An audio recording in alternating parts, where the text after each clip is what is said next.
Tilsonburg has a story, and no one knows it better than Dr. Drjpankratz. He's a historian, he's a college professor, and author. He digs deep into why this town is the way it is and the big decisions that shaped our community. This is the Big Bink Podcast. So welcome back to Big Bink Energy here. Real talk, small town life. Today, I am excited. Have a longtime friend, Dr. Drjpankratz, philosopher, historian, professor, connoisseur, hermit.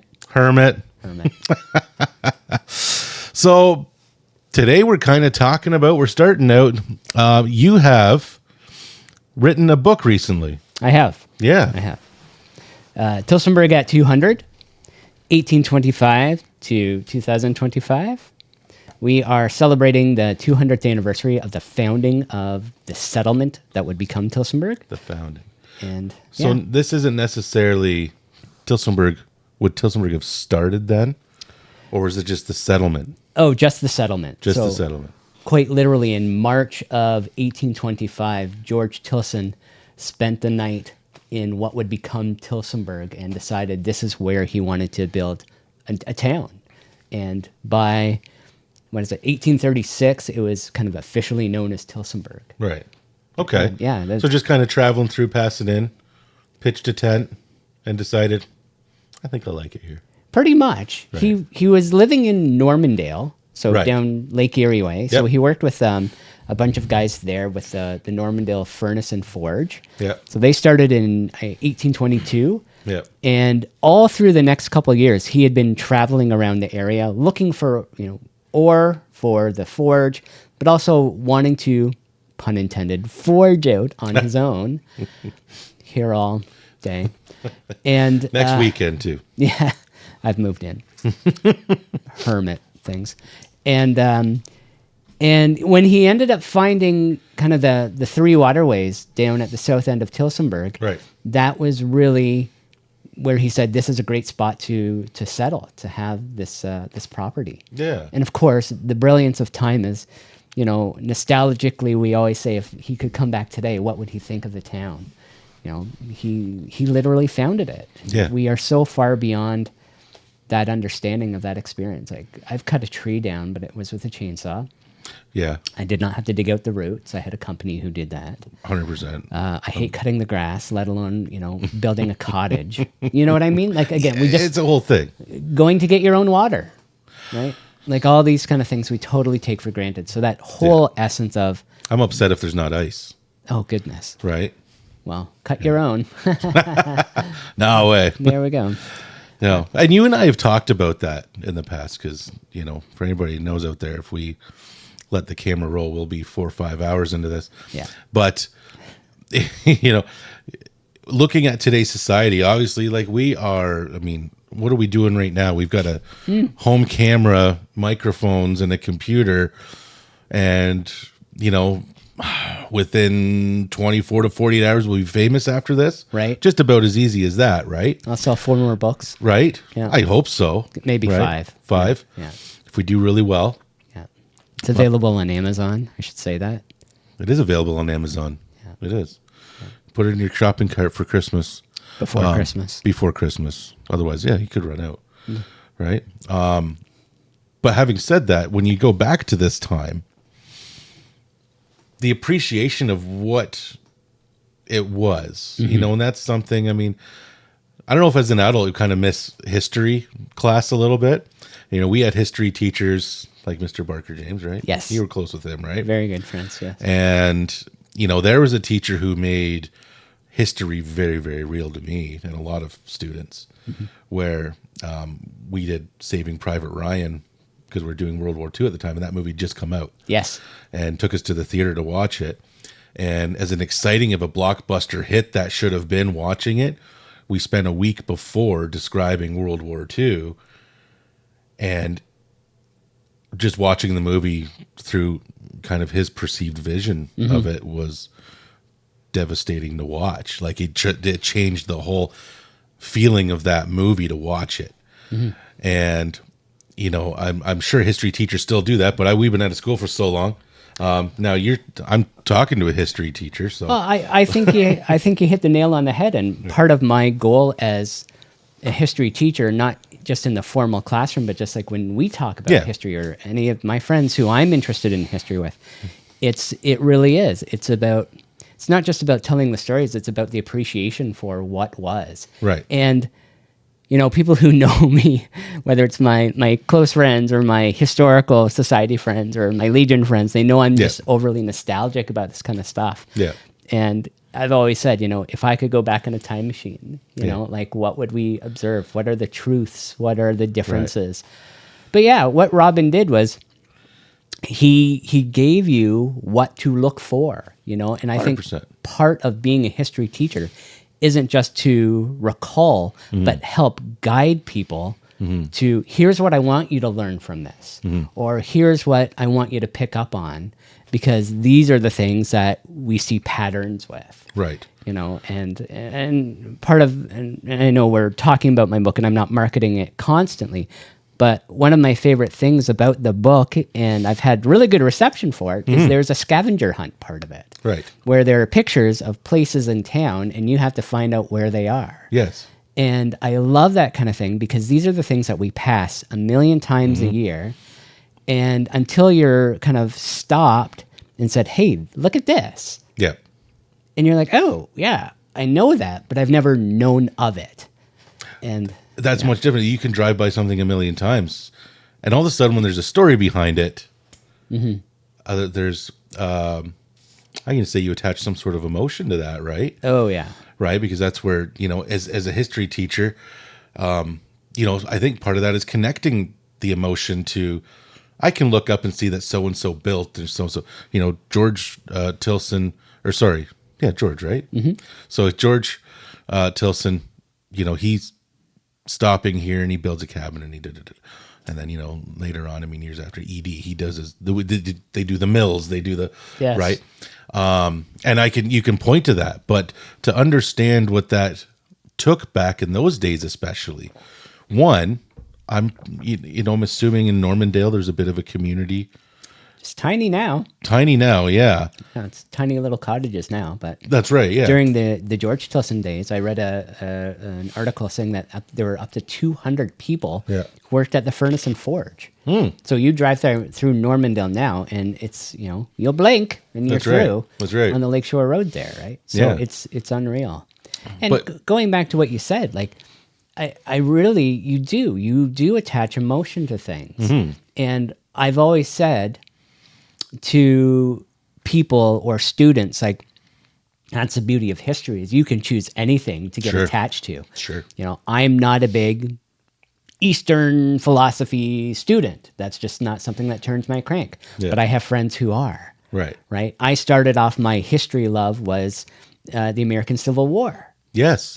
And then I moved into the Canadian experience. Now I'm into Canadian art, and I'm a big art guy too. So the group of 7, and I did a history class years ago with adult education, and I remember not capital F fighting, right, but fighting with a couple of students. And like, end of the history course, write a 2-page paper on something you're interested in. Yes, doesn't matter. And they're like, I don't know. I'm like, no, like whatever you're interested. Like if you like baseball, do the history of Babe Ruth, or if you're hockey, or you like gangsters, or whatever. Like, the whole idea was to explore that interest. So the connecting story with that is I had an opportunity to work at Annandale House for 3 years while I was upgrading my education. And I loved it. The best part about working there was opening and closing when there was no one there. Right. And I could walk through the house and just imagine nostalgically, Edie Tilson walking in the back door, or sitting in the breakfast room eating oats. And I know that's really kind of cheesy and nostalgic, but... He probably ate oats, though. Oh, he totally ate the oats. For sure he did. Yeah. Right? Like, medically, he actually did. Oh, medically he did. He had a bad belly. Oh, really? Yeah, that's how he came out to his own Tilson Oats. He made his own recipe, basically. Well, yeah, and which is a nice little segue to the... No, sorry, I didn't mean segue, really. Just kind of... It's flowing, but we talk often enough, like I get a thought in my head and I puke it out. Oh, I'm attention span of a kitten most days. Yeah, sort of. But when you talk about oats, I mean, it's just interesting. I'm being cheeky saying like he probably ate those oats. Yeah. Medically, he really did. Yeah. Okay, cool. Because he started an oat mill. Yeah. Right? And there's a rumor, I don't know if it's a rumor, but but that Quaker oats were Tilson oats. I hate this comment. Can we cut? That's why I brought it up. No, that is a really good point. And I've had some discussions with people. And again, there's always 2 points of view. Yeah. But here's my research. Quaker Oats started in the 1840s, 50s, 60s, something like that in the United States. And Right. Quaker Oats was its own conglomerate. Yeah. Tilson Oats was its own business. Right. Tilson Oats they had, again, flour mill, pea mill, grist mill. Mm-hmm. The whole idea, like I was joking, but it's true, is he had bad belly. Doctor said eat more oats and kind of porridge. But the recipes at that time was really gloopy, glutinous, and gross. Right. Right. So he came up, because he was just so industrious, of a way of pan drying the product that made things better. It wasn't as smoky or as glutinous and so on. So it was just more palatable. So then he said, it's an amazing product. And they started marketing it. No difference than, your homegrown market. Sure. Right. Edie Tilson dies in 1902. And that year they started a brand new marketing campaign, because at that point, the late 1800s, turn of the century, that's when there was the growth in the United States of Kelloggs and Post. Right. Right. And they were all about the health, right? Taking in the waters, cleansing, all that early health guru stuff started in the late 1800s. So to push this Tilson Oats, they came out with the Scottish guy as their logo. It was that's not Edie's likeness. No, not at all. Okay. No, he had a big bushy beard. Yeah.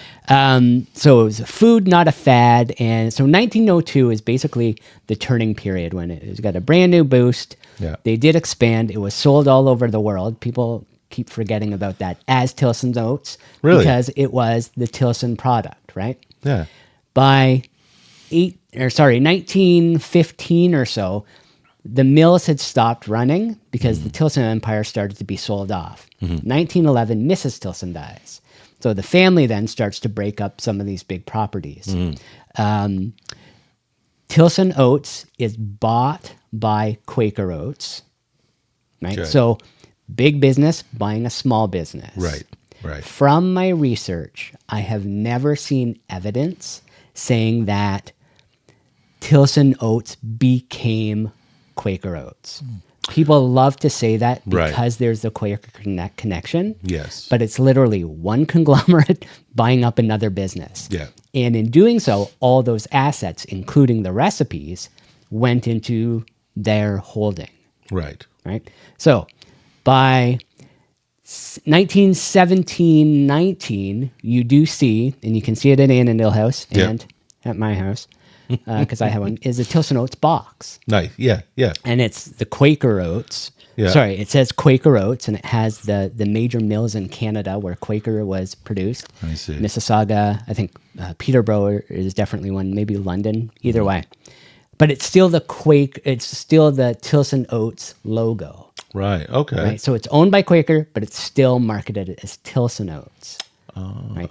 By 1921, there's a fire in that factory, and it's done. So Quaker Oats, Tilson Oats is done in Tilsonburg. The other connection was in, I think it's the mill. So the mill restaurant, it was a pea and barley mill. Right. That was the last mill to actually make anything in Tilsonburg. And it was actually still owned by Quaker, but it was Bran Flakes.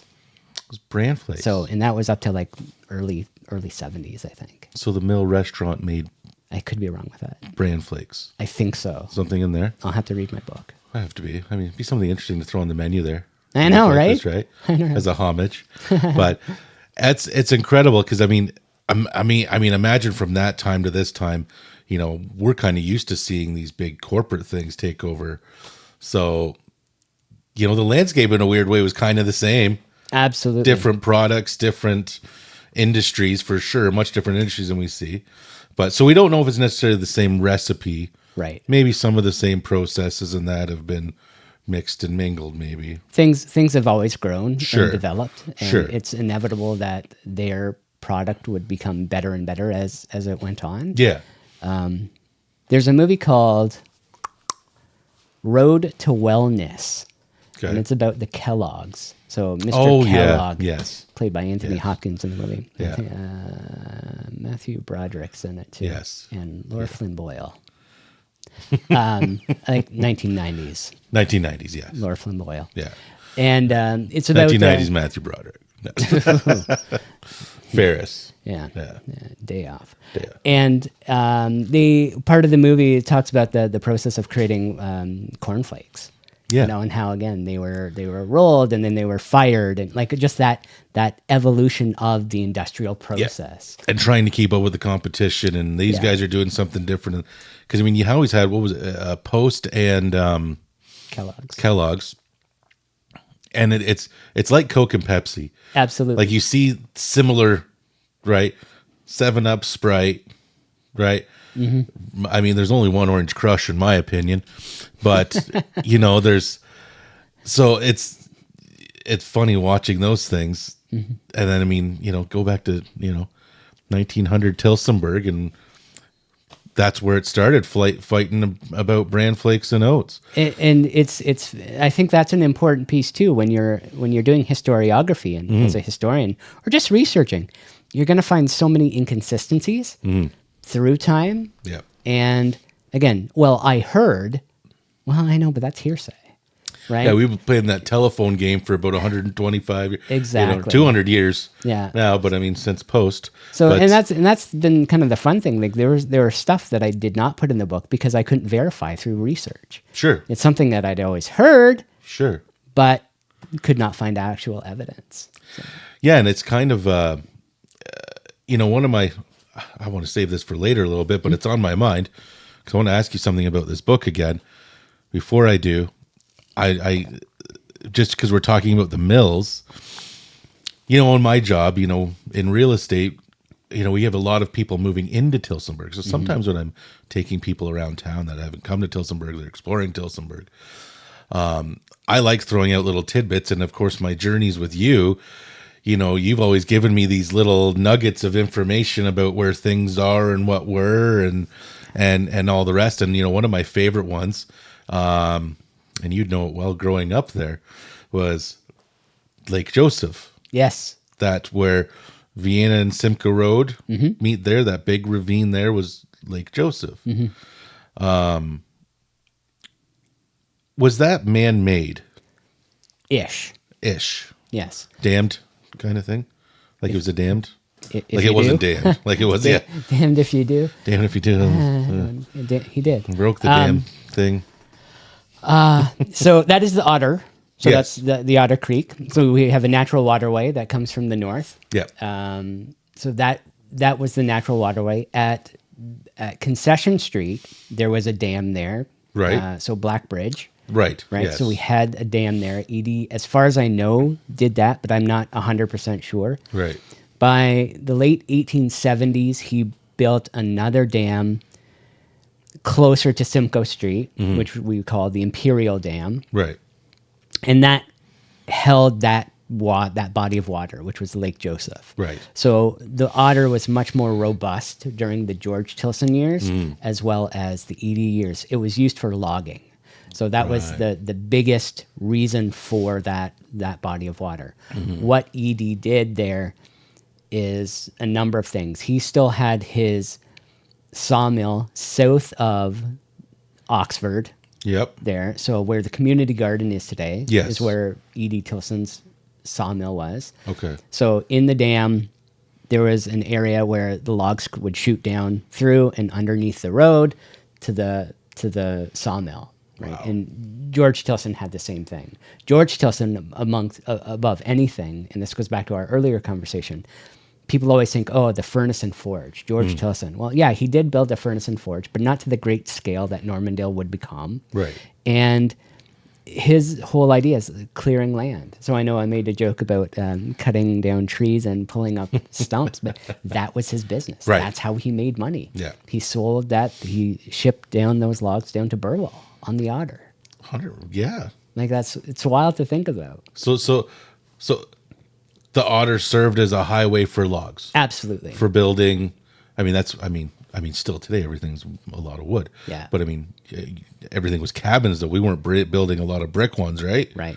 You know, almost No, anything. oh, nothing. No, nothing was Right. brick because you had to make the brick. Right. So right. at some point when there was larger brick factories in Yes. town, that's when that happened. And then there was Tilson bricks, right? Yeah. Right. Yeah. So I remember you've showed me these several times. We found them in a couple of houses. Yeah. Was that an open house? Just But, to jump. Yeah. And I found, like, I have a couple in my collection Yeah. at home too. Yeah. Because I found them in my backyard. You found them in your backyard. Yeah. Yeah. Wow. They were used as just bricks in the backyard to support a little Something.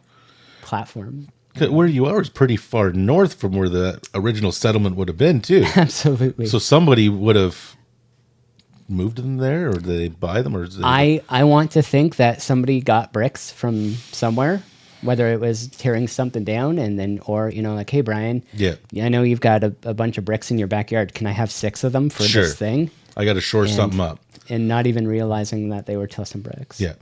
And typically those Tilson bricks were normally yellowy, right? Yeah, they're known as blonde. Blonde. Because okay. there is a difference between the yellow brick and then a blonde brick. Okay. Yeah. Yeah. Yellow would be more like dyed. Blonde is more natural. Absolutely. Yeah. Absolutely. Flows. Yeah. But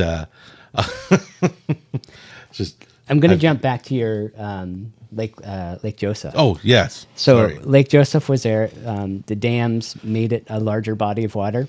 Yeah. There was also, the reason it was there, was for recreation. Yep. So they were boating, canoeing, fishing kind of thing. Sure. But on the corner of Hyman Street there was the water tower, the waterworks. Okay. It was put up in about 1890, early 1890s. Across from Annandale House. Yes. Okay. Yeah. And they used Lake Joseph as a source of clean water Really? for drinking, but also for irrigation of the Tilson fields that were in the Annandale subdivision. Okay. now, Yeah. where Maple Lane is and down Parkwood and so Yeah. on, but also throughout town for fire prevention as well. No kidding. So Lake Joseph had a big impact. No kidding. Part 2, and I'll be quick about it, You don't have to be because quick. people always go, well, why is there no Joseph today? Right. 1937, Mm-hmm. in April, there was a great big, basically a week-long rainstorm Okay. in Ontario, and it flooded a million different communities. Hmm. And with Tilsonburg, we have, to the west, we have Stony Creek, or Clear Creek, which is now Yep. Partissa Park. Yep. We had what went from Lake Lisgar along Lisgar to Brock Street, which then is Gully. Yep. That was known as Stony Creek. Okay. And then to the east, a little bit more, we had the Otter. Right. So with all that rain, big deluge, and it broke all those dams, Wow. and it flooded absolutely everything. Same thing happened in Otterville. Same thing happened in London, Ontario, and the Thames. So Yep. all these, like this weather system ruined just- infrastructure. Just destroyed. I mean, I guess in essence, so 1937, are these mills still running? No. So No. that was in effect that, I guess. Because there's always a Borden milk plant was down on Borden, yeah. on Joan Pound Road, Okay. and apparently the flood was so bad that it put out the pilot lights of the drying pans. Wow. From what I've heard, Wow. yeah, But essentially, I mean, that lake ran those mills, yep, right? And then, Yep. of course, I mean, you mentioned Otterville. Obviously, the Otterville mill's still sitting there, right? Yeah. So same kind of, like, that would have been, if the mills were running, would have been disastrous. But, but I mean, I remember, I mean, the mill, where the mill restaurant is, but I remember when we were kids, was there 2 other mills that were still there when we were kids? I don't the buildings? think so. There was a building across the road where Charlie Leister lived, so it was Right. the mill office. Right. The mill itself had different structures attached to it, Right. and they were changed. Okay. And that was all junkyard. So that was way before the golf course. Right. And I Yes, wish I I remember remembered more about it as a kid. Yeah. but I wasn't privy to the information or interested, right? Yeah, and then it just always seemed like, I mean, as a kid, I never appreciated it, but all I remember is there was the fellow with all the dog houses that he sold there, right? You don't remember that? No. They were all different colors. I remember it clearly. But yeah, then there was a lot of junkyard, and I just always remember seeing, what we call the Mill Restaurant now. And I wonder if they're going to want to buy some advertising on this podcast. Oh. They have really good liver and onions. They do. Deep fried asparagus. I'm going to throw that out there too. Oh, and their Mill Caesar. Yeah. Oh, spicy Caesars. Man. Hey. Even just a couple gift We could cards do would a be meet cool. and greet one day. Hey, Sorry, right? I'm doing too much. No, but we could though, right? Live from the Mill podcast. Live from the mill. Oh, goodness. Hey, Wow. roll me some oats, buddy. So I like it. That'll be the shirts. That's the new marketing of town. Roll me some oats. roll me some oats. Sounds Tilsonburgy. Hey, so it's but I just remember that old building sitting there because it was just left derelict for so many years, right until was it Gordy that the guy that originally had the mill. Yeah, I don't. It Yeah, was I Craig's know. fish and chips guy. Or Yes. and then they reinvented. But I don't know. I just going back as a kid, I remember other structures. I didn't know if those were mills or not. But something I wanted to mention about your book again. Sorry, I'm skipping back here, but you've done something a little different than. I mean, we've seen some history books and that in the past too. But something that you did here was you really phrased it as you go through the chapters in just really a question format, just kind of like, was that your state of mind writing it? You're just going, because as you go through the beginning of the chapters, you're seeing questions. Why, how come, why is it named? So was that kind of your state of mind writing it? Just asking the questions? Yes. So it took a long time to work with. I wrote a book, Six Graves in the Village, also available on Amazon, or through the publisher volumesdirect.com out of Waterloo. Wonderful people to work with. And I remember that when I write a book.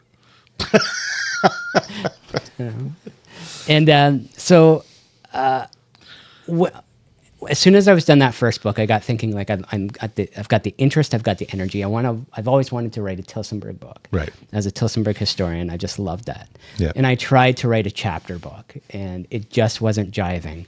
It was hard to get certain research because, again, George Tilson years, we don't have a lot of content. Yeah.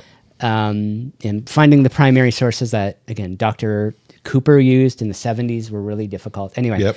And also, people have always just asked me questions. Hey, what's up with Lake Joseph? Or, what's this? Or who is this and why is this, right? Right. So people love facts. Sure they do. And when I had told somebody that I was writing a Tilsonburg book, bless their heart, their eyes rolled in the back of their head and said, "Oh, I don't have to read chapters, do I?"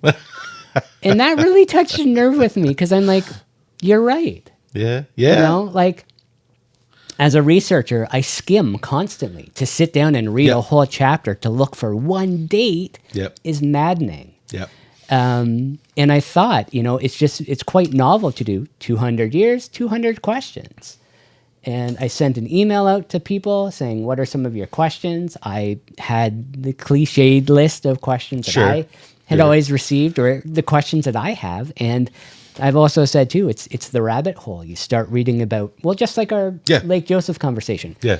Talks about the dams, and then we ended up talking about this, and it leads back to this. And so there are so many different facets to writing it this way. And last but not least, the real essence of, again, 50 years from now, when there's a kid like me who wants to know, hey, where do I find the year that they tore down the town hall, right? Here's a question. What year did they tear down the town hall, or whatever, however the question's actually formatted? It feels very like a research vibe and then like the beginning feels like a research vibe because then it dives into the history.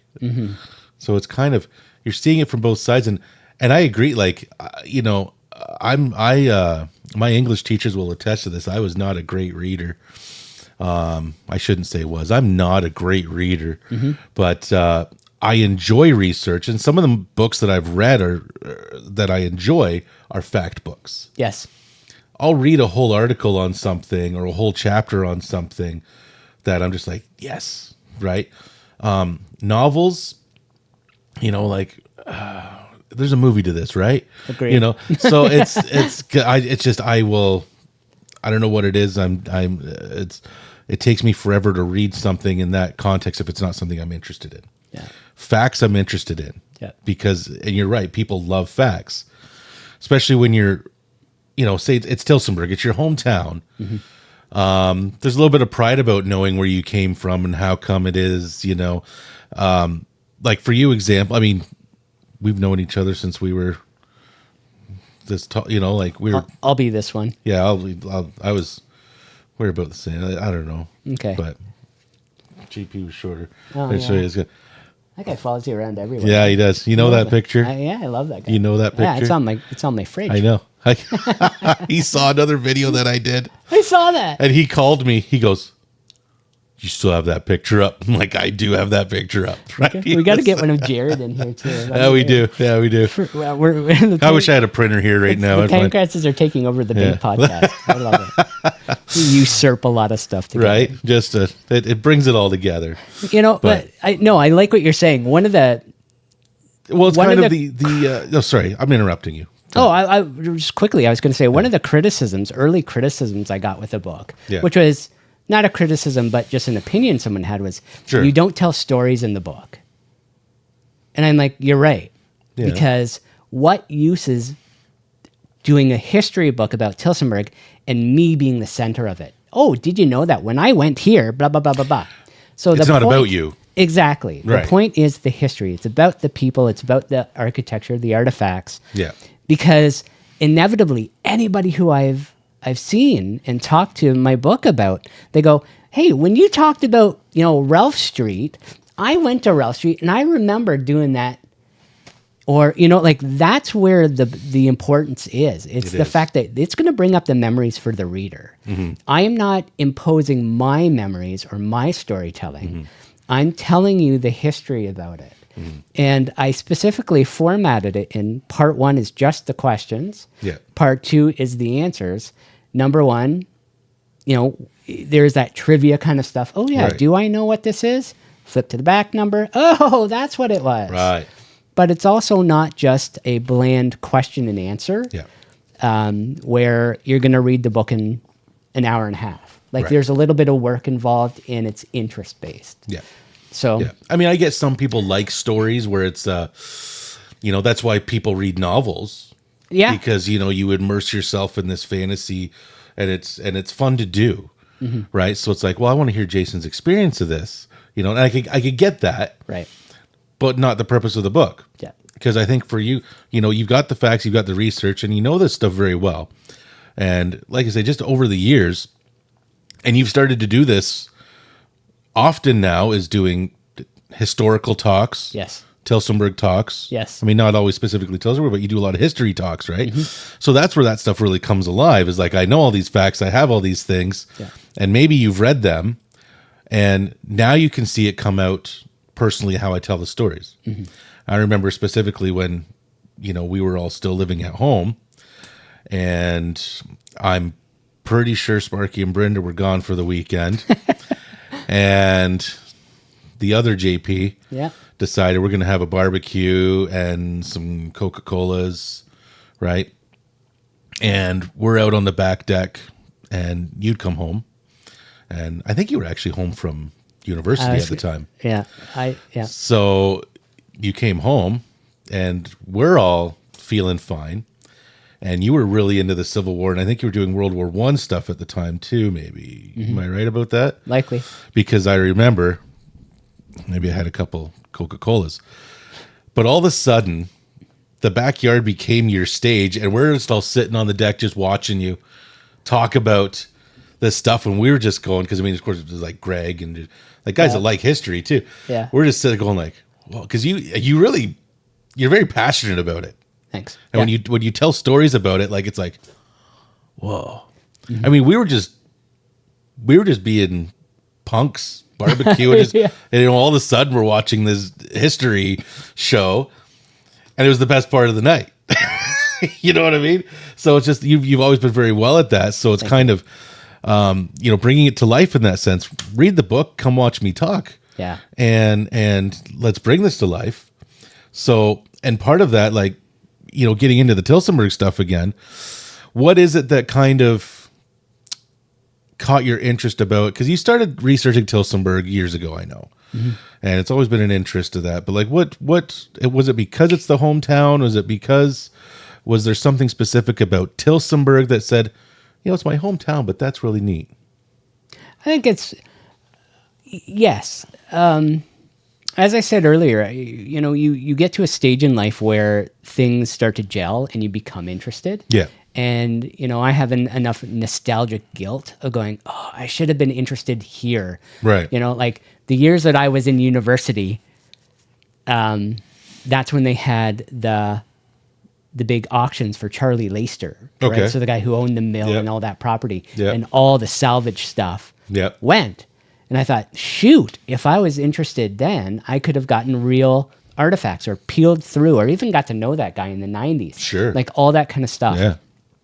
And having grown up just down the road from Annandale House, like I always knew it as a beautiful house. And I remember, not well, but just snippets, like it was restored basically between 1983 and 86. So I was either 3 or 6. Right.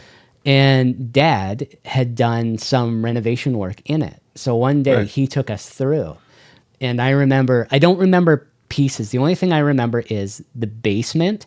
We went into one room and all the shutters were taken down and lined up in that one room. Wow. So the day that I started working at Annandale and could go from tip to toe, I went into that room and it was like of course it's changed in the basement. It's now storage, but it was like walking into that time machine and going, holy smokes, I remember this. Yeah. So again, you have those nostalgic pieces and the fact that things can be tangible. You can make things come to life. Sure. And going back to your comment about the storytelling is that, that is, and I'm a firm believer in it. There are parts of history that I just don't give two hoots about, and that's fair, and that's the joy of history. Yeah. But when I talk to, especially an older generation, it doesn't matter who, and they go, oh, I hated history as a kid, right? It's because a lot of people had to do this. Okay, memorize the dates, memorize this, and I'm doing something. You jumped into the educational hoops. Yeah. But I can still tell you a story that you're not necessarily interested in, but you become wrapped up into it because of that performance piece. Right. Right. Part of I love the performance side. I love the delivery and the presentation, but I love the fact that I'm bringing you a story that you likely have never heard before. Right. Right. So it's not like, okay, let's tell another story about Tilsonburg. And it's real too. Like it's real. Yeah. Yeah. It's not fantasy. People people still go on about, why the pyramids were built. Yeah. Right. Like, because it's a real thing and it's a mystery. And it doesn't matter what hometown you come from, but ours is Tilsonburg. But it's interesting, from who built our pyramids. Yeah.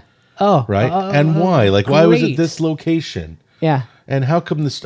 Growing up as a kid, street names are what they are. You have your typical First Street, whatever. Why are street names? And like as you go through some of these things, and you meet I'm going to say characters of Tilsonburg, and who they were married to, and you start seeing street names come together, going like, that's what, and it's insane. Yeah.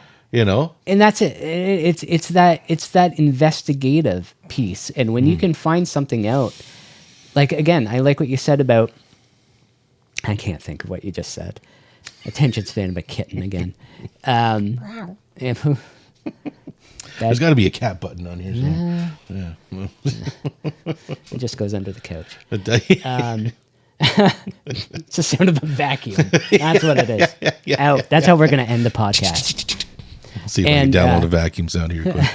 But when you can make a story and a narrative out of something that's, again, an inanimate object, right? Yeah. So again, like a building. Yeah. Like one of the cool things, without going to a million stories, is I found out in and again, I'm going to get the date wrong because I don't have things memorized, but like in 1894, 1893, where Nectar is today, the Yes. Tilson block, what we would call the Heaths building. Yes. Right in the middle of that block is the Independent Order of Oddfellows Hall. Yes. That part in like 1893 burnt down. Really? Just that section. No kidding. That is why it's red. And nothing else on kidding. that on that strip is red. No kidding. So they rebuilt it. Wow. Right? So how often have we went past that and not thought about that? Right? I And mean- again, and I know I'm overly nostalgic, but again, it's when there's going back to something you had said earlier about the book. Yeah. Why did I put it in the way I wanted it? Right. And why did I do it? It's because these are the questions that I have found out that I've never seen kind of Answers. reported. Right. Right? Yep. Unless you dig into, again, Laurel Beachy's work and Yep. so on. So I thought it was important for, again, 50 years from now or beyond Yep. to have new nuggets. So Yes. adding to that academic repertoire of, Dr. Cooper and John Armstrong, Yep. Matt Schultz's books, Yep. and all, again, Laurel's plethora of Yep. research and pamphlets, like Yep. all these pieces. Again, that's really the momentum and the reasoning for the project. Yeah, because you wouldn't. I mean, I always, of course, being not as knowledgeable about Tilsonburg, but a Tilsonburg buff. I like Tilsonburg. Absolutely, yeah. You know, we were born here, grew up here, never left really, and there was a stint in Springford, but That's right. but hey, you know what? Tilsonburg has treated us very well. You know, I've never been. You know, I know we're in different economic times now, but I mean, growing up or whatever, like I was never scared to walk downtown. I was never scared to walk. We rode our bikes everywhere, and even today, I mean, I don't know, it's just because it's my hometown. Like, it doesn't scare. Like, I still feel like I can walk down an alley at 3:00 in the morning. I'm not really too worked up about it. Right. Maybe that's too comfortable. I don't know, but it's always been a good town to us. Yes. And so, geez, I was going to go somewhere with that, Jason. What did you say? Well, I was. Oh, you were talking about, Lord, because I was the history buff of me. Like, I always tell people that are coming to Tilsonburg, this is the original block. And until you told me that the Oddfellows had burnt down, like now it's going. What did it look like? Like, what was there before? It was. What did it look like? It was just like the other. It was blonde brick, so it was Yeah. a blonde Tilson brick. Yeah. And it just did not have the red facade there or Yeah. the little finials on top. It was Right. just like the other standard. Just the rest of Tops, it. yeah. I mean, across the street, that's where. Ooh, there was a couple of fires. But yeah, a couple of big fires, like where Ronson's Boston Pizza, Yes. and that's. I remember that as a kid. That was Yeah. everyone was downtown, and it was just ice, right? See, and there's another perfect example. It's like, what was that, 92, 94? Yeah, like I was And- like 8, 9, 10, somewhere in Yeah. there. And again, like if I had an interest, it would have been the days where, get on your bike and ride down there or something. But Yeah. again, you're just not there. My dad was a fire truck chaser, Oh, yeah. so like back then we were kids. Like if he heard sirens, like, let's get in the car, right? So it's like, all right, let's just.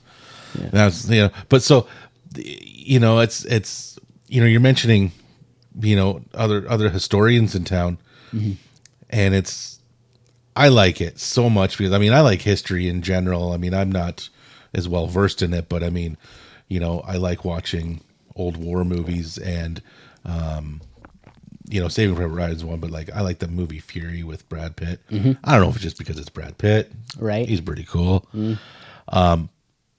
But whenever I watch it, sometimes Amanda doesn't, she's like, God, why do you like these movies? Like they're brutal, Yeah. right? Like they're, and I'm like, but it's like when I watch it, like I really do watch it with this sense of, what Barker James taught us, like going like, imagine hiding under that tank while a bunch of SS are walking past you. How terrifying is that? Like I'm terrified of things in my everyday life. Yeah. You know, Yeah. and it's like watching it with that stuff. So, I mean, you talk about historians about Tilsonburg, and, you know, it's so remembering where it came from. Yeah. Right. And I think that's important in history in general. Obviously, that's why you're in history. Yeah. But just as a, maybe I can call myself a bystander, like when you have to appreciate where things started from where George started, right? Building a cabin, doing a little forge, floated some logs. Yeah. And then, of course, we get into and I mean, now look at this town. Yes. You know? And it's, you know, we've got a Walmart in the middle of the town. We've got a mall. We've got, you know, we're expanding out the north end, and it's growing exponentially. And, you know, I mean, take Tilsonburg and even go back to, like, you know, something like London, how old that city is. Right. Like, where did that start? Like, what was the first cabin there? Right. You know, and I'm sure somebody knows those answers, but when it's your own hometown, there's just a sense of pride of that, you know, someone made this settlement. And I'm rambling a little bit here, but I guess that's what we do on podcasts, right?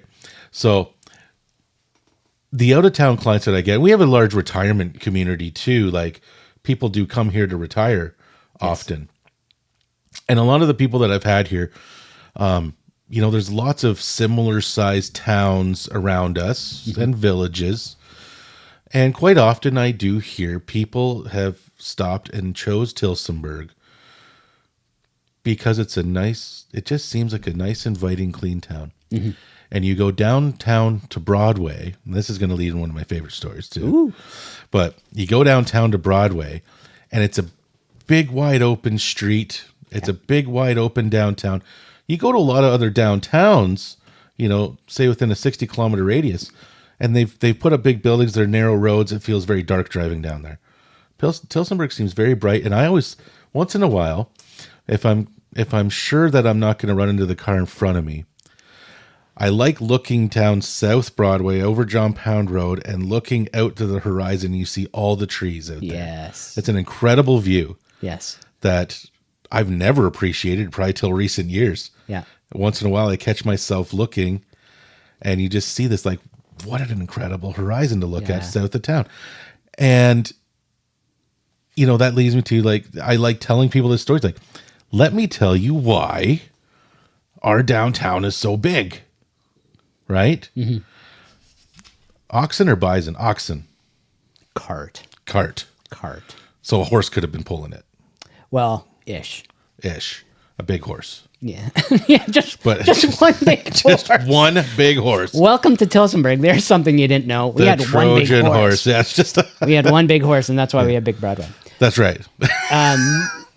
The horse's name was Broadway. There we go. Yes, that's right. But there's another perfect example. Yeah. Like we were talking about the Quaker Oats. Yeah. Right? That story has changed slightly over the years. I've always read it as so oxen. that the oxens can do a Yui. Yeah. Well, it was oxen, but it's because of the logging carts. Right? So if you have a 40-foot tree on the back, you can't do a 3-point turn. Yeah. Right? And for some reason, if you needed to turn that around, that is why it was so wide. Yes. Right. So it goes back to the industry. It's the reason. It wasn't just the fact that people, you know, back in 1828 were doing a lot of Uis on Broadway. Yes. You know, screeching their oxen. E-breaking the oxen. Yeah. Yeah. Anyway, whatever they do. You got to change the shoes. Yeah. Did oxen have shoes like horseshoes? I don't know. But I'm going to jump back to something. I feel a new chapter coming on. That is a very good segue to something I wanted to mention earlier. And I do appreciate the accolades. I do wear the badge of Tilsonburg historian with pride. As you should. But I'm not an expert. And I think that is one thing that the majority of historians will always say, is that there's so much that we don't know. Sure. And since the book has come out, I've had more people stop me and go, "Did you know?" Or, "Hey, you said this. How about this?" Right? So it is always, history is just always a work in progress. And and I've always liked that. I've always liked to be able to go, you know what? I don't know. Because that's the exciting part of going out to find out. Or why is that? But does that make you an expert, though? And if you like, and I'm just playing. Sometimes we'll talk about definitions, right? Yeah, answers versus tasks. Yeah, right. So like, I know plenty of people that do lots of jobs, including myself, that would consider themselves experts in their field. Right. Certainly don't know everything. Lots of things to explore, and there's lots of people that know things that I don't, or my other colleague, don't know. Right. But maybe part of being an expert is you know a great deal and you know where to find it and know how to find it. And that's when you're looking. I'm just playing semantics here, but it's fun. No, that's really good. And again, it does hype it up, because as humble as I am about what I do, I'm very proud to say, like I am a historian, 100%. And I remember doing a job interview. And I worked for Conestoga College, and it was the very first job interview. And it was just an informal meeting, unbeknownst to me. And the chair of the department, when I was at the time, he said, "So, would you consider yourself a historian?" And I went, "Absolutely." And then I went home, and as I was driving home, I'm like, "Ooh, what is that? Something I have to be? Like, what is the threshold between being an enthusiast and interested and capable versus the historian? Like, I can change light bulbs, but I'm not an electrician, right? My dad's an electrician, master electrician. Yes. 40, 50 years of experience, the schooling, the upgrading, the experience, the professional nature, all that kind of stuff, right? Yes. And that's a side off to another discussion another day about, armchair historians, which I absolutely hate. Sorry. But, and so I ended up going home and I did a little bit of research saying, what does it mean to be a historian? How do you classify yourself as that? So you had a bit of a struggle, like, to accepting that? Identity crisis. Yeah. Right? Yeah. Because again, I'm the first one to go, I don't know. Like I'm not going to claim to be something that I'm not. Sure. So as I did that research, the questions basically, and I'm paraphrasing, of course, and making it rather silly and funny, but it's like, do you like to research? Yes. Can you do research? Have you done academic research? Do you know how to cite sources? Are you looking at primary sources, secondary sources, as well as interviews? Like, are you utilizing everything that's out there? And then one of the final ones is, have you been writing? Are you published? Right? So whether it's being a writer, which is, newspaper and that kind of thing, versus an author, where it's usually a larger published product. Right. And I got to check off all those boxes. Right. And go, well, shoot, I'm a historian, And I passed. I think a lot of it too, and we've talked about this in imposter syndrome, because we're at the point in life where, I still feel like a kid. Yep. But I have these qualifications. Funny story, super quick. I had a family thing on the weekend, and one of the cousins of cousins, who I don't know, but you see every 20 years at a funeral. Sure. Looked at me and said, "So how many times have you graduated university, Mr. Dr. Pankratz?" And I said, 4. Because I've graduated university 4 times. Yes. Like I have that count. And I don't say that to boast, because I'm a full believer. Everybody approaches education in the means and the reason for what they do. 100%. I never pushed education. I promote it, but you have to find what turns your crank. 100%. And I've done all my education because it turns my crank. I like that. I like the work. Yeah. So I'm as serious. But it's also, it is a lot of work. Oh yeah. I mean, like going through, teacher's college, right? University, and then going through for a doctorate. Yeah. Right. And it's a lot of work, writing a thesis, and this is your final. It's a lot of education, but you're also absorbing the tools. Right. Which, as you were kind of going on about, okay, I've become a historian. I guess I met the criteria. As you were talking, like I was kind of thinking, like, going through an exercise like that might open my eyes to something that I haven't done before, like, using a second, set of proofs or whatever, right? It's like, absolutely. Well, I haven't done that. Yeah. Well, what's your attitude? Does that now challenge you to to change what I'm doing or learn more. Yeah. And I don't think you can stop, I don't think you should ever stop learning. Mm-mm. I mean, I could never claim to know everything that I know and just say like, I'm done. Yeah. Right. And I'm still understanding things I should have learned 10 years ago. But it depends what your vehicle is. Some people are very, academic because, well, how else am I going to learn how to write a thesis and do that? Or I've never been to university, so I'm making a lot of assumptions. So, but, learning, how to research. I mean, there's people that are teaching these things that have great experience and have been taught by other people. And that's how you learn those things from other people. And some people are very good at their vehicles, taking courses, 10-week courses here and there, or depends on your field. Yeah. But you should never stop learning stuff, right? No. Because there's always a push to, and I don't want to fall on that thing where it's always bettering yourself. It is, but that's not, I wouldn't do it because I need to feel better. No. I always talk to my students. I teach career development. Yeah. So yes, we're preparing them for their career after education, which is pertinent. But it's also that experience of, here's what you're going to have to learn as you go through your career and you become settled and it becomes mundane. Sure. Right? Like part of learning it's twofold. It's formal learning, and informal learning. And I always say, the formal learning is the jumping through the hoops. Oh, I got to take this English course, or like me, I can't do math to save my life. You got to do the math to get to here because I want to focus on history, right? Yeah. Whatever your vocation, small engine to working on tanks, sure. And I've known people like that, which is incredible. Sure. But piggybacking off what you're saying, we are constantly learning all the time. As adults, we have to challenge ourselves. And again, twofold. It is hard because we're overly critical of ourselves. Oh, I don't want to take this on. I'm going to have a hard time learning. Sure. Therefore, do something that comes naturally to you. Sure. Take something on. Also, don't bite off more than you can chew. Do you know how many meals or desserts I've made that taste like garbage, therefore I throw it out? Yeah. What am I out? 3 cups of flour?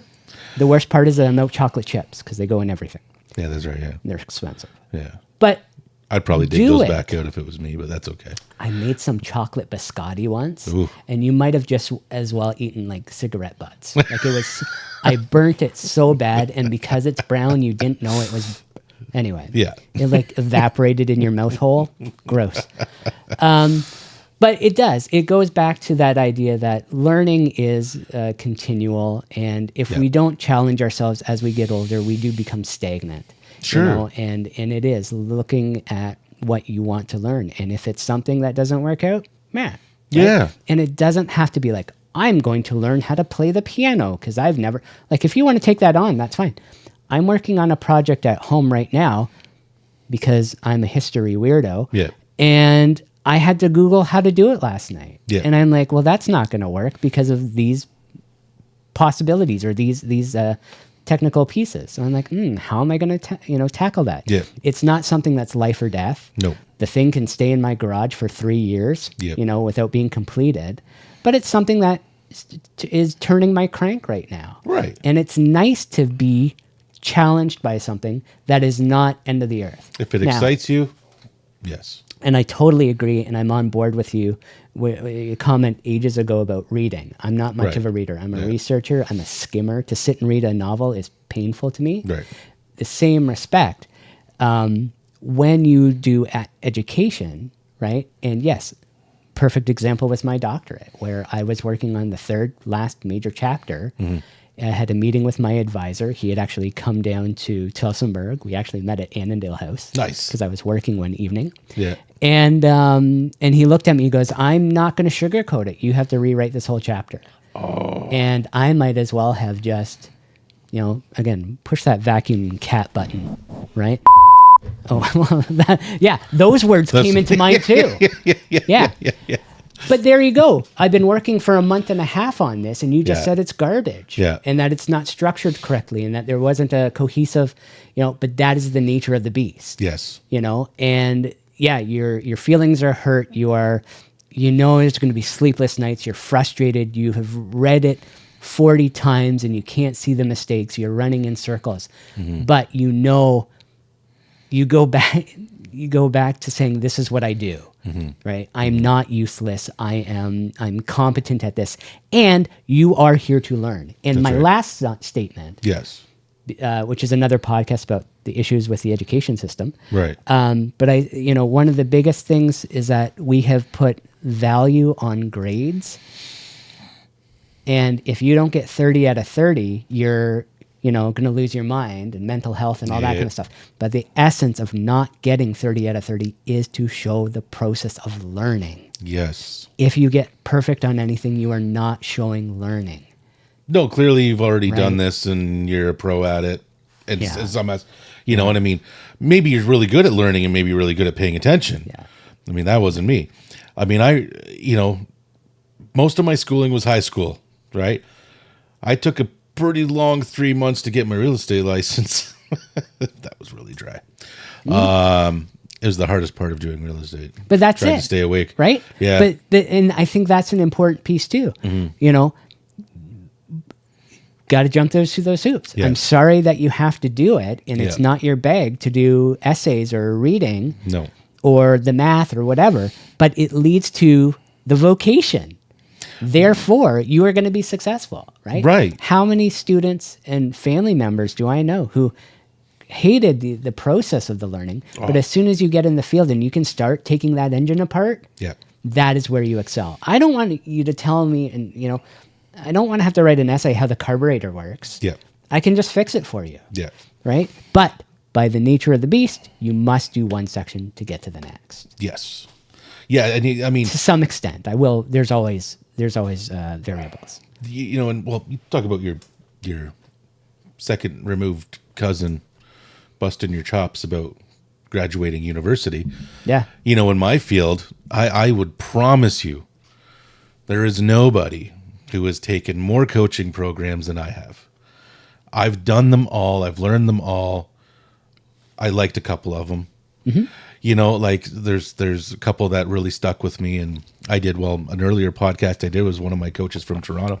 That was really good. Ron, and he was awesome. Like, he got me, and something he did differently was, I've had coaches when I first started that, you go through their process and they just have a process of, here's how you should run your business, and here's some scripts too and all that. And they were very fundamental, and I still use a lot of them today. Very helpful if that's the kind of coaching you need to start out with. For him as a coach, it was more of he got into my psyche. Yep. Right? Because, a lot of getting into sales, something I've, fell into. One thing I do is talk, right? And, that's falling into the sales career at some level, almost naturally.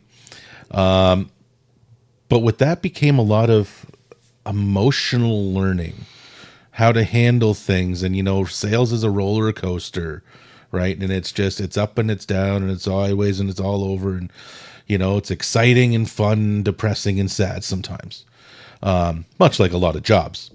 But it's an unpredictable one. And you're dealing with people all the time. So now you have to learn how to deal with people, and you can't be... you got to be a people person sometimes. You also have to read. So there's a lot of things that, Excuse me. I've never stopped learning that. Even to this day, like, I sit and, my wife, when as she's with me in real estate too.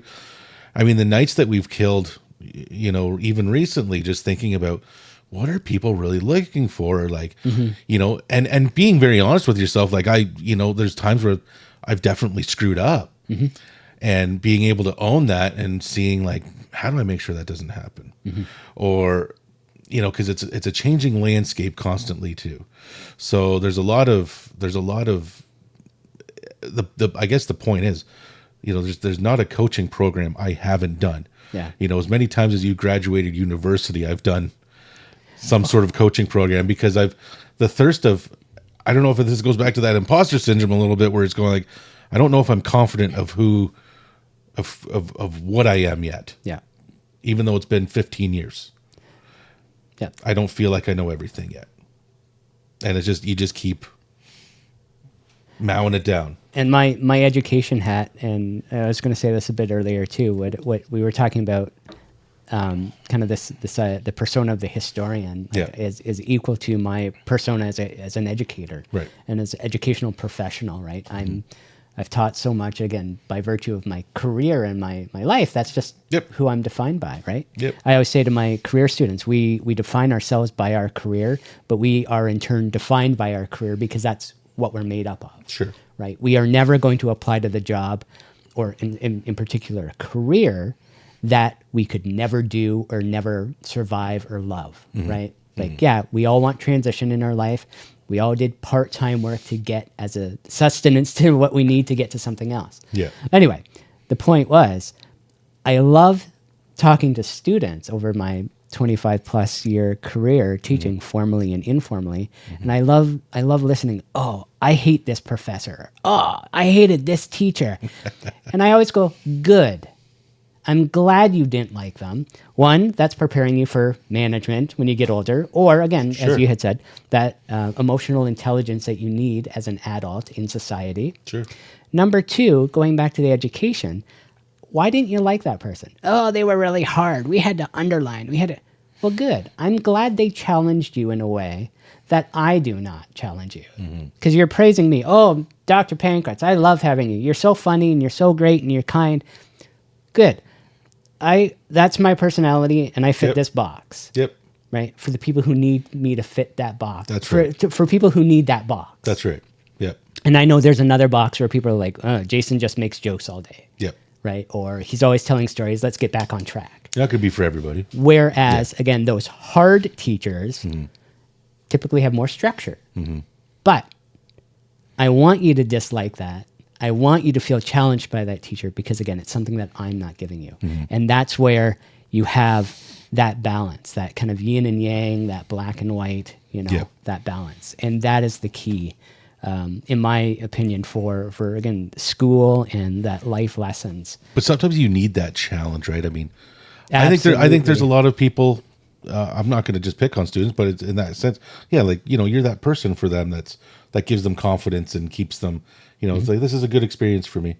And the challenge is, sometimes you need that challenge if you're willing to look in the mirror about why you don't like them. Yes. Right? Yes.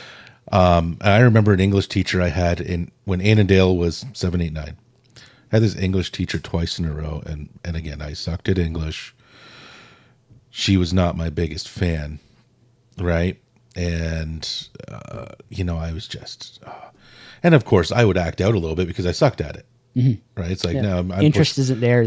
I push the boundaries, going like kind of pushing back a little bit. Not that I was a badass or anything, but in my own mind, pushing back.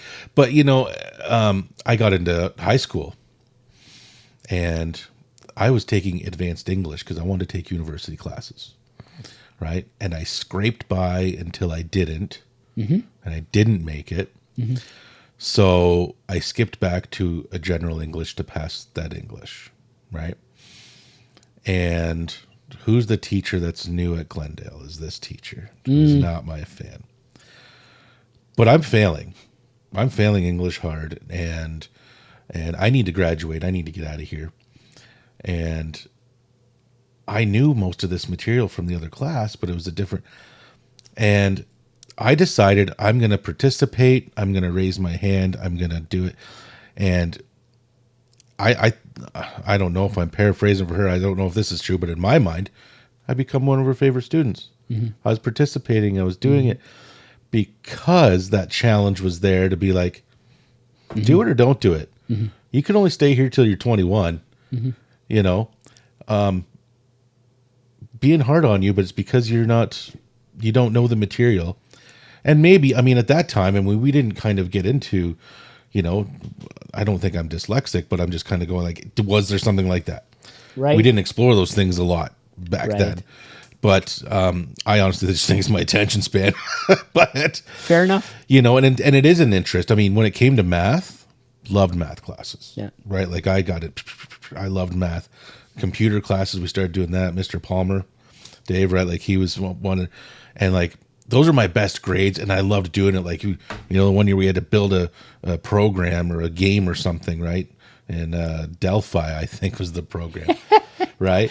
But I loved it because it was math and it was logic. Because you know you had to have these statements like, if this happens, then this happens. If these two things happen together or happen opposite, you know, and I love that problem solving. I love it. Right. Right. And I can read that stuff all day. Grade 12 English, I had to read All Quiet on the Western Front. And I just picked the book out of the shelf because I'm going like, I've never heard of this book. There's no way the teacher's ever read this book. So I'm faking my essay on it because I've read this chapter, and this chapter. And turns out it's a pretty popular story. It's a really good book. And everyone should read it. Seriously. It is a brilliant book about World War I. It really is. Oh, it's so and good. That was, I've since watched the movie that came out. Yeah. And I didn't read the book, Jason. There's three versions of the movie. Is there three movies? Okay. Excellent. But all like, of them are really good. I wish I'd read the book at the time. I'd have been a little more cultured. Yeah. But it was, you know, to my naivety, you know. Yep. To think that this teacher reads books constantly. This is her collection. Yes. And like the naivety as a kid to just think that like I'm gonna outsmart your parents, your teachers. I mean, as a teenager, we're smarter than so many people. Oh man. Yeah, I felt so smart back then. Can I tell you a funny? Yeah. And I'm not. So this guy back here, right? Yeah. The guy who's looking over our shoulder. This fella. So yeah. there's one Christmas, and I open up the present from this guy, and it's a great book. It's called Shake Hands with the Devil. It's by he's a senator, or was a senator, General Romeo Dallaire. Okay. And he's a Canadian general who was in Rwanda in the 90s during the genocide. Okay. So he was the number one kind of general in that area. Yeah. So Justin gives me this book, and I'm like, holy smokes, this is awesome, right? And subsequently, about a year later, I met Romeo Dallaire. Really? Of all places, in Simcoe. Yeah. He was the marshal for the fair, so they always do a color guard kind of army connection. So I went up to him, and I got my picture taken with him. He signed my book. And it was funny jumping back to as soon as I opened the present, I said, "Oh, this is a great book." Justin looks at me and goes, "Really? You know this book?" He goes, "The guy just looks really cool on the front." I'm like, that is a perfect example. Yeah. Perfect example of what we've just been talking about. 100%. You know, and again, no disrespect to Justin, because again, he and I are oil and water in terms of interests a lot of the time. Yeah. But I love him to beat the band as well as Jared as well. Well, it's interesting. I mean, I grew up with you three brothers, and all very similar. Right. Right. All very similar, but all different interests. Mm-hmm. Right. Like it's kind of like, I mean, I remember like going in the ravine and building tree houses with JP. Yeah. Now, I wasn't allowed to touch a lot of tools. Okay.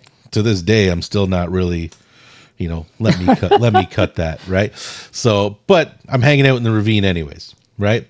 And that was his gig. I mean, from that age, I mean, nobody's ever going to hire me as a framer. If I framed houses for 10 years, I would still suck at it, right? No one's hiring me to do a roof, you know, and it's just, you know, for him, he just acts like it's just, yeah, okay. Yeah.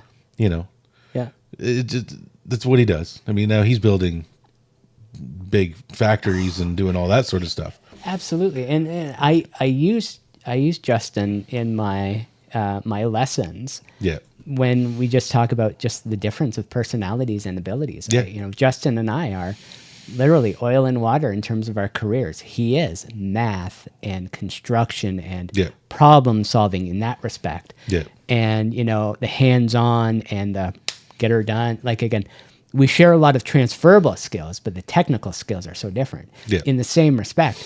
And he's been open to this, open with me saying, I could never do your job. Yeah. I don't want to research. I can't talk in front of people. I wouldn't know what to, you know, like, so again, he has the ability to do it, but that was not what he would do as a career. Yeah.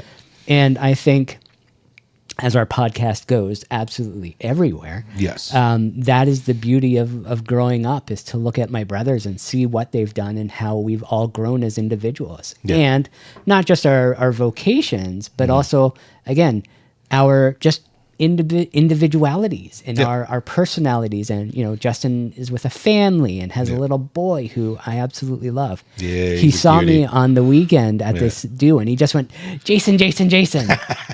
And I'm like, oh my goodness, that melts my heart. Does, eh? Yeah. And then again, the other brother who doesn't live in town and is doing his own thing and doing well. Yes. Like we're all in this stage of flux and change and contentment and non-contentment. Yep. Because we're all middle-aged now. The clock's All ticking. taking turns at middle-age crises here. I'm on year 15. Of the midlife crisis? Yeah. Yeah. I'm on my third one right now. Oh. too. Yeah. Oh, wow. Like that individual ones. Okay. I'm on the third one right now. Yeah. I like to consolidate. I'm just, Just kind of keep it going until we're through it. It's historic. I like that. Yeah. How's your midlife crisis? It's historic. It's historic. So when it first started, no. Yeah. But I got to say, like the funniest thing I've ever seen, and especially, and you and your brothers, all different interests, kind of all different lifestyles. 100%. Right. 100%. And growing up with you guys, I mean, it was always, I remember staying over and you guys would drop me off before you went into the Sunday church, right? But I mean, there was always like the bedrooms upstairs became a wrestling ring for the first hour of, it was just sibling love and rivalry all at the same time. But when Justin got married back there a few years ago, like Jared, I don't see very often. I've seen him a little more often the past few years just because of some shindigs and stuff, right? But God, I don't see Jared often. And right when we're from Greg's place in the morning to whatever, like you three brothers together, it's just hilarious the whole time. Yeah. Like you guys still have this. It's nice to see. There's a bond when it happens, because everyone's living their own lives, Agreed. right? But when it comes together, there's just, I mean, that's the similarities. The sense of humors are all wound up, and I'm like, I'm just laughing. I'm just like, it's entertaining. Yeah. I'm gonna go get another beer and I'm gonna watch the rest of this day. Yeah. And it's nice to see. Get us and one too. It's from a young age, I was glad I got to grow up with you guys and know that. I mean, it's some of my best memories. Well, and not always to sound like an old man and a like a guru, but I think too, I had this conversation with someone 2 days ago. No, it was at this family thing. Okay. I met up with a family friend who we haven't seen each other in 2 years, and it was just like, boom.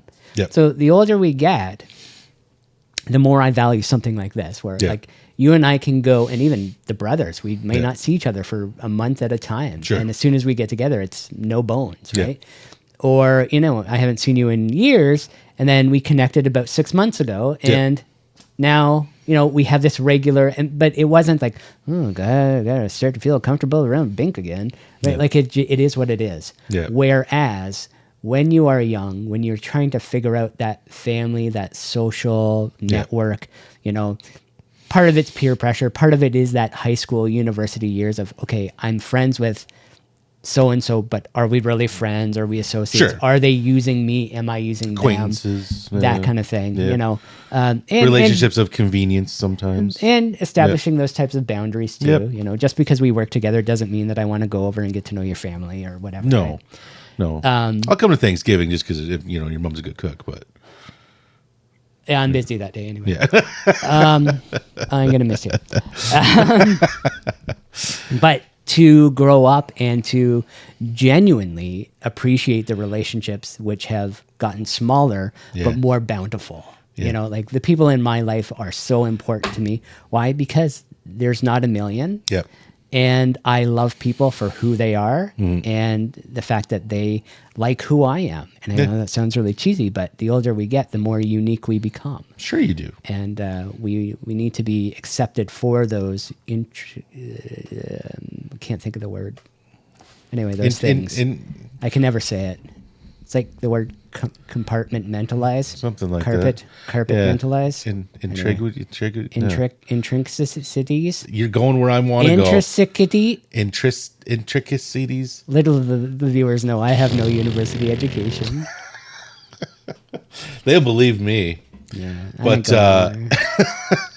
but yeah, it's and I think that's fun. Like, and I don't know. Like sometimes you watch people getting older. Like I watch my mom, who's going to be 70 this weekend, and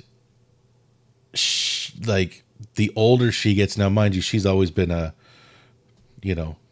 goes to the beat of her own drum here, and as she's gotten older, like just not caring, right? And it's funny because like we see some of the comments she makes and says, we're going like, oh yeah, she doesn't care, right? And there's just something freeing about that. I mean, I've grown up very much a people pleaser, right? And Likewise. yeah.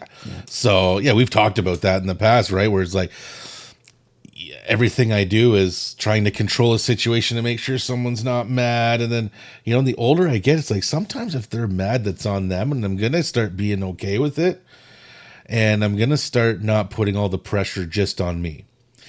And there's a balancing act there because that's what I found for myself. As soon as I decided I'm not going to put all the pressure on me to make sure everyone's happy, I'm going to start going, well, I went a little too far left and just became a little more cynical. So then I had to try to come a little bit back in the middle because it was like, it felt like freedom going, not having all that weight on me. It's like, I felt too free.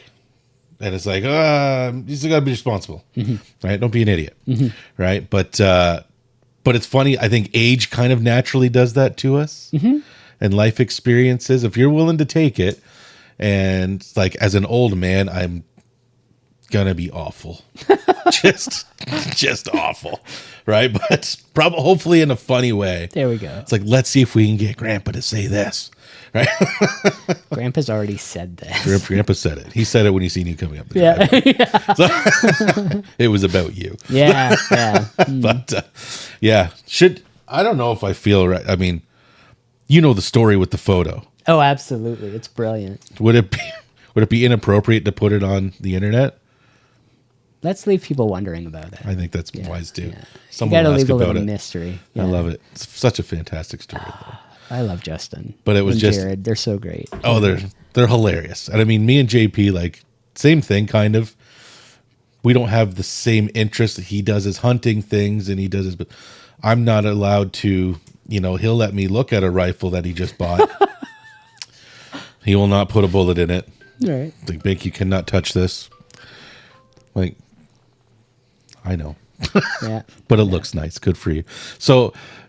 But what we've never lost is the ability, the camaraderie. And I have, not just even speaking about Justin, I have a group of friends from a young age that weirdly we've all kind of kept in touch at some level and similar friend groups. And it's, there's we've grown up with different interests and different lifestyles sometimes, like family lives. And, we got friends that go camping a lot, and that's not something we do. We're pretty boring. But anyways, they have different interests. But what never stops is that there's, when you've had friends, there's a vulnerability, right? So we can go out and shoot the breeze. Like, we'll talk on the phone once in a while, and he'll decide how much time he has to talk to me before he answers. He's like, I'm not sure if I can answer right now. But it never stops being, it's always very easy to talk. We're not going hunting together. Always easy to talk, right? I think it goes back to that teacher concept that I said earlier. The older I get, the more I want a varied group of people too. Sure. If I have people who are just interested in the things that I'm interested in, it's like looking in a mirror, right? Yeah. Whereas, again, another mutual friend, Greg, who is into everything, and who can go to this and do this and hunting and this and then spend a day with me in a museum. Like, it just, like, he's up for anything. Absolutely. All the time. There's the definition of versatile. Yeah. In terms of personality and interest. Yeah. And I like that too. That got me thinking too, I don't think. No, I'm not married. I don't have a spouse. I was going to make a joke earlier about this going to be like a lowered expectations video. Remember? How did you look into the camera here? It's like lonely, quiet, hermit, seeking nobody. If you'd like to talk to Jason, press 1. Wait, where's that? Yeah. There we go. We'll make it look like one of those old VHS tapes. That's awesome. Right? It's like, I like long weeks on the branch, and I don't like people that smoke. Yeah. But it's just press 1 if you'd like. So, anyways. No, don't press nothing. No. I'll press 1 for sure. I was going to say 1-800. I think that's actually 4 8s. Is it? Yeah, yeah. And then Yeah. 2 3s or something. Anyway, I had it worked out. Could have an H in there. Likely. Likely. Yeah, it's not somewhere. Maybe we'll figure it out. Yeah. We'll post a comment about it. AI will figure it out for us. That's a really good idea. Yeah. It's a really good idea. What's the phone number to 1-800? No, but going back and saying, in the same respect, I was going to say, because I'm not with somebody, I don't have a wife, I don't have kids, we also need that check too, right? Yeah. So it's nice to have friends, and bless their heart, they're close enough to me to go, Jason, you have to check yourself, right? Or, hey, you've been beating yourself up over this. Let's just rejig, and think of it this way. Yep. And again, when you live by yourself and you do things so independently like I do, and I think a lot of people do in this day and age too. Yep. Or feel kind of, I heard something once, and so it's not my thought, but I adhere to it. I'm never lonely, I'm lonesome. Ooh. Isn't that good? Ooh. I'm never lonely. I can be by myself all the time, but I get lonesome. I don't like to do things by myself all the time. Yeah. Right? So understanding that we do need human contact. We need that compassion. We need love. We also, again, need to get checked too. It's a big thing. I mean, that's as far as just social, emotional upbringing, like our group of friends. I mean, we were always kind of close, but oh God, we could bully each other. Yep. Right.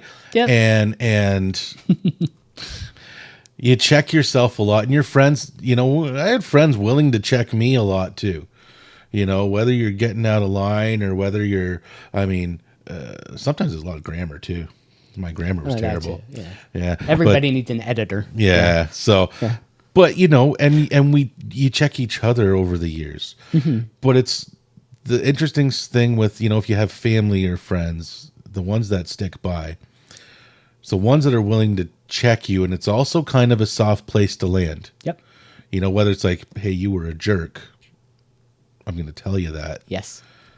But you're still safe here. Yeah. Right. And now you're kind of at a point, it's like, God, I better straighten up or else I don't want to disappoint these. Like that's growing up socially, and eventually, after 40 years, you get it. But, it's still learning. Yeah. But that's kind of, that's the, and I don't know if that's I was going to try to go back to Tilsonburg because it's kind of a small town mentality. We always, we had bush parties and everybody knows each other and everybody's, kind of friends at some level. And, but I imagine, I know a couple of guys from the city. They have their friend groups too, but whether it's, I don't know, there's something about a small town that, Tilsonburg always wraps me right back up.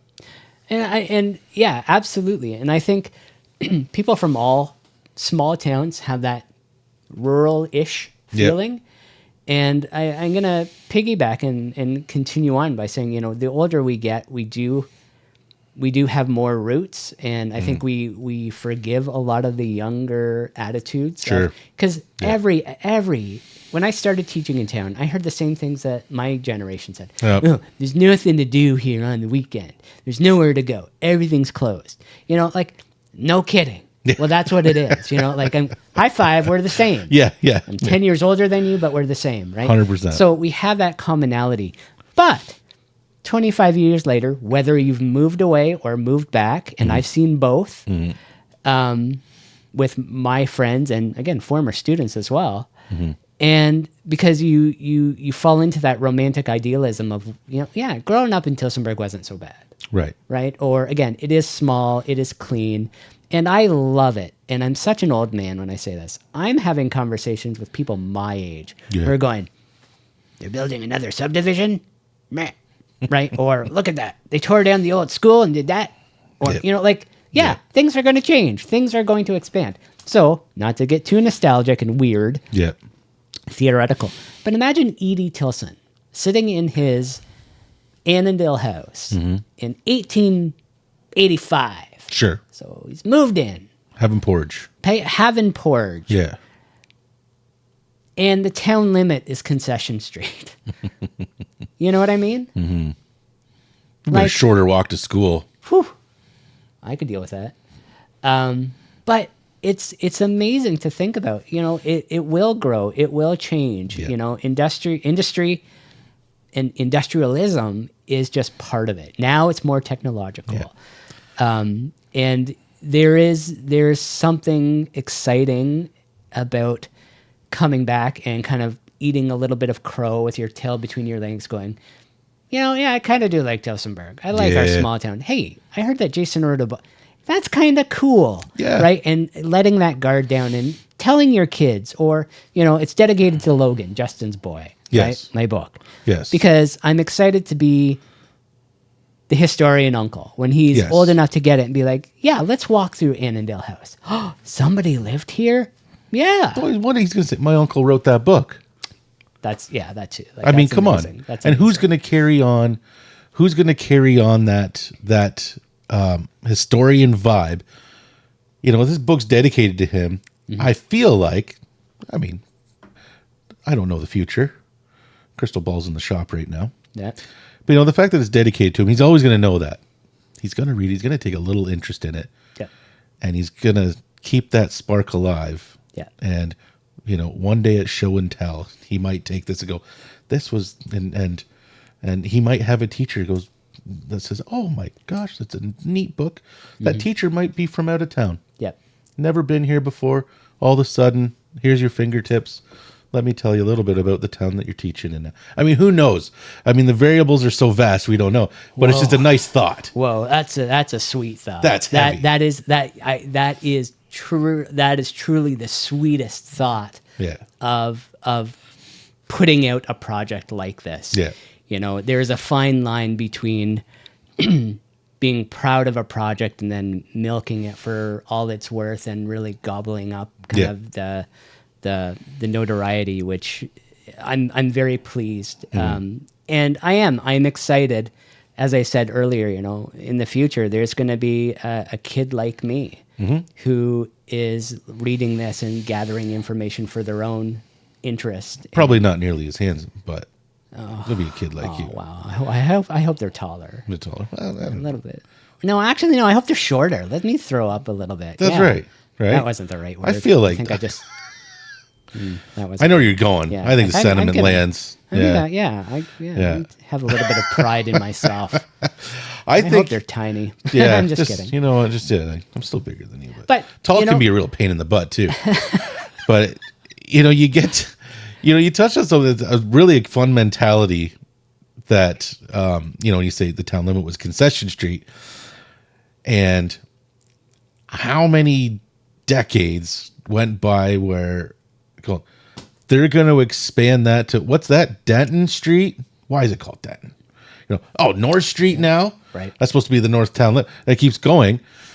And like you say, today, people are going like, I can't believe they're going out that way. It's just, was like, that's always been, though.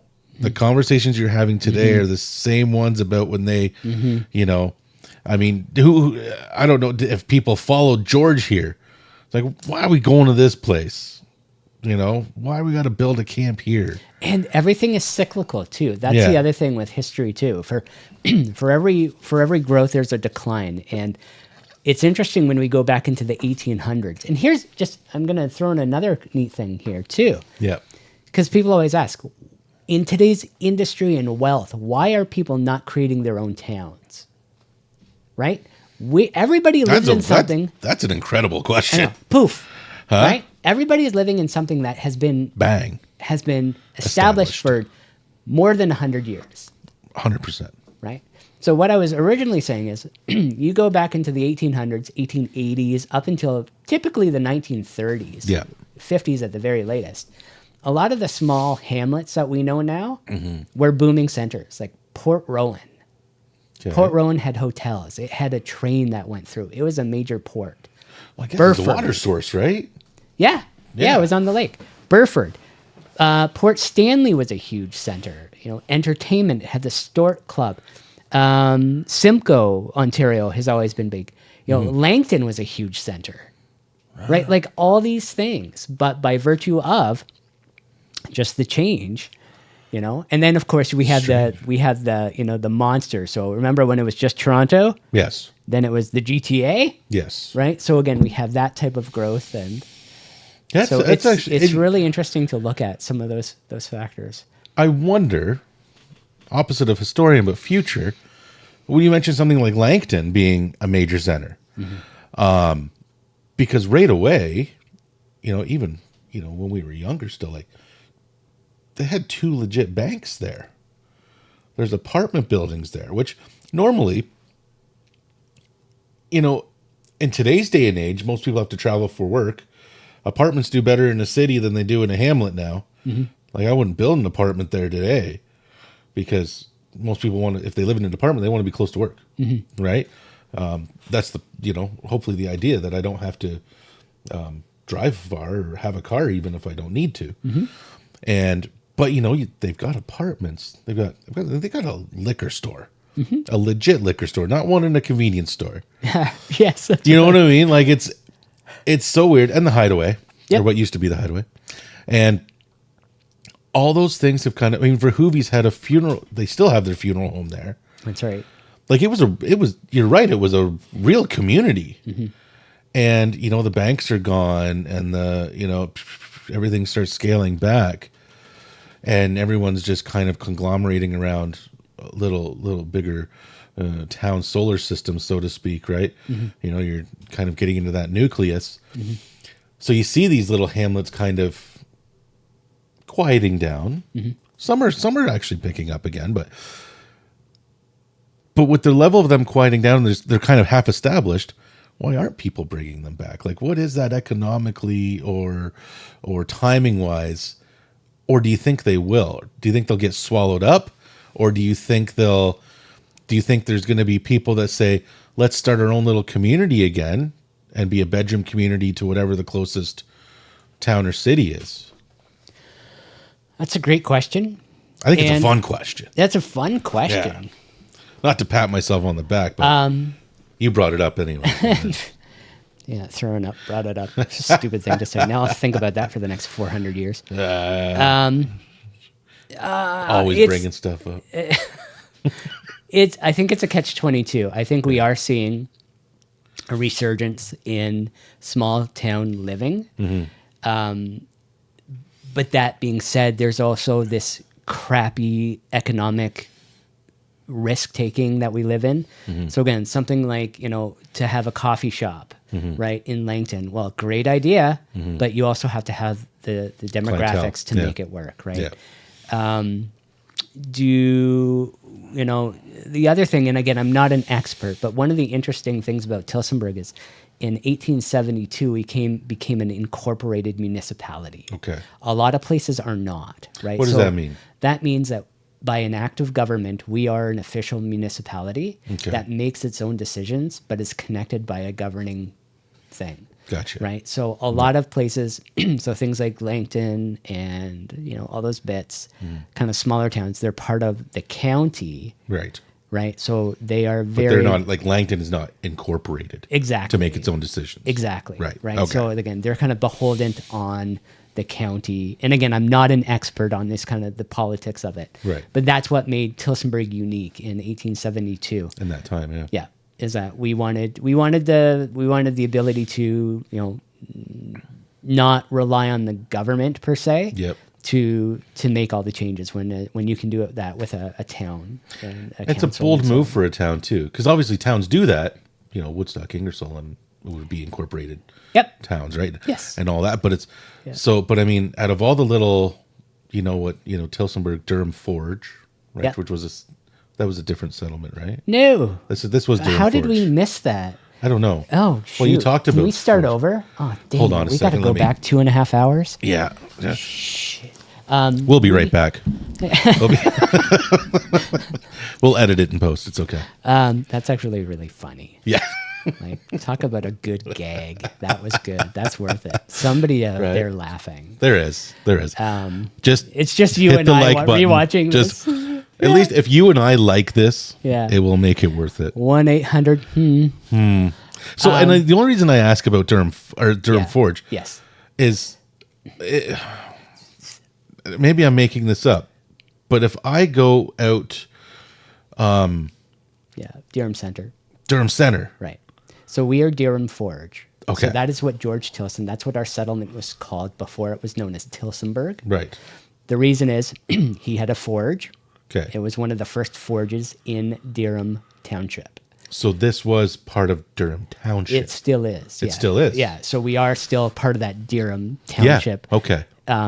land. Because we are incorporated as a specific town now, we are not, right? We are encapsulated in Oxford County. Yes. What's brilliant about that is it was Oxford County way back then. So yeah. again, just like England, where it's like bits upon bits upon bits. Yeah. That's exactly what we were here. So George Tilson buys X number of acres from somebody who owns the land within Durham County. Mm-hmm. He settled in 1825. I don't think that the money went through until early 1830s. Either way. And it was called Durham Forge, right? Because again, those two connections. By 1834, 1836, then it was known as Tilsonburg. Right. Right. Okay, that's interesting. Yeah, because it's the Durham Forge thing I always equated it before I knew Tilson was, you go to Durham Center, north, Durham line, I guess, right? Yeah. Oh, wow, this is all coming together right now. Yeah. West of 19 if you're going to Ingersoll. Yeah. So, that's what, as a youngster, I always thought this was Durham Forge. Didn't apply any meaning to it, didn't whatever. But the forge part comes from George Tilson because he had a forge. Yeah. It's things sound so complicated when you're younger, or maybe even today for me. Well, But it's like Broadway. Yeah. Right? People are like always, and it's in the book. They're like, oh, it's from New York City. Well, no, it was literally a Broadway. right, which is probably why New York Broadway is named the same thing, Likely. not because it's where stars dance. There we go. Right, that's why you go there now. Right. But it's like when you really strip it has this. Wow, we could go on a tangent forever here because it's applying the meaning today, right? When you say Broadway, it's about dancing in the stage, and it's about the, that's the meaning that Broadway has today. Yeah. When New York started, whenever that was, right? That must have been, that was before the 1980s, right? So, but Broadway was probably named for us as that was the language at the time. Broad Right. meant wide, right? So, Yeah. but now it's not. I was thinking, we were talking yesterday and talking about movies, and Amanda's into watching all these old 90s comedies with like Danny DeVito and Steve Martin and all Nice. this right now, right? Just kind of like, man, these movies were so good back then. They're just, and you don't see as many good movies, right? I mean, everything that's a blockbuster is kind of a Marvel movie, which is fun. But you don't see like just good, like wholesome comedies, Right. or raunchy comedies. I don't know. Take your pick. But I just had this intrusive thought that's just going like kids right now will never know what, like if there's a reference to the silver screen, Right. they'll never get that. Yeah. Right. And then reflecting on that, like stuff, why are things called certain things at the age that I am? Yes. And going back 100 years going like, oh, Yep. it's just so interesting how simple it is sometimes. You're in Durham and I built a forge. I called it Durham Forge. I just thought Durham Forge kind of sounded like a badass name. You know, I did. I know it just sounds like a metal band, Right? There we go. That's what we Right? need from Tilsonburg. Right? Yeah. If there is a band trying to start metal right now, your name should be Durham Forge. Well, we also in the falls we have Forge Fest, right? Which is we do. Which is the Is that a homage to that? I believe so. Is it? Yeah. Because it's just a Tilsonburg. I would have never thing. put that together in my head. It's just a Tilsonburg thing that has It is. up-and-coming musicians. Yeah. Typically harder. They have a night for harder stuff, and then There's kind of folky to acoustic punky and- stuff, yeah. right? Yeah. So Yeah. if that's legit a homage to that, which we know some of the people involved in that. Please, if you watch this and you see this clip, answer that question, because that would be awesome if it is. And I'm assuming it because, again, this is where, as much as I love history, I don't piece things together in my head like that. But you don't until it's revealed. Right? You don't. That is exactly what any type of learning is. It's Like, again, it's Forge just making Fest. things connect. Yeah, I hear Forge Fest and it just sounds like just a cool name, Yeah. right? It's like kind of like Durham Forge, Iron Maiden, Iron Maiden. Furnace. Did Iron Maiden Furnace start Face. here? Isn't that a band? Furnace Face. Furnace Face, probably. I don't know. There's- I don't know. That sounds great. Probably. They would be a Leatherface. Wait, no, that's Chainsaw Massacre. No, it's a chainsaw guy. Yeah, yeah. Which would you need some sort of forge to make the leather? Gross. I don't know. I was thinking cows, and now it just occurred to me what the movie's about. So it's just, anyways. Take back that liver comment I made earlier. There we go. Oh, Hannah. Good. I'm good at circling back with things. Anthony Hopkins. Again. There we go. We're back to Anthony Hopkins. Right. Thanks for tuning in. Thanks for tuning in. Well, I guess on that note, Jason, I think we've nailed it all today. without Excuse me. We've nailed it all. Well, it is October. I It should is. get back to work. Yeah, me too. I feel like I should at least do work today. Right. I got resumes to mark. So Right. Yeah. Throw mine in there if you don't mind. yeah. But again, thanks a lot, Jason. Thanks, Brian. It's always a pleasure talking to you. Likewise. And I hope this is going to be fun. If you watch these clips, don't forget this book. Right. It is really a fantastic read, and it's an easy read as far as going through the questions, illustrations, or pictures. I shouldn't say illustrations, right? Did you draw some of those pictures? I did not. Okay, so there's no illustration, but there's lots of pictures, which helped me greatly. Again, you can find it on Amazon and Volumesdirect.com is the publisher. I Yes. want to make sure if you can buy it from them, they are an excellent source and I want to support them. It is available on Amazon. I think it's great the fact that it's on Amazon because people from Tilsonburg know Tilsonburg all over Canada and they've traveled and people move here and there. So let them know that it's available and it can be purchased all across Canada. It is in some of the stores downtown Tilsonburg as well, so support local. If you're downtown, do check it out at some of our shops. And of course, it's available at Annandale House. And I'm always plugging our history, our architecture, and our culture. And go to Annandale House. It's a wonderful staff. And just go through the house. It's absolutely brilliant, and you will learn a million worth the things. tour.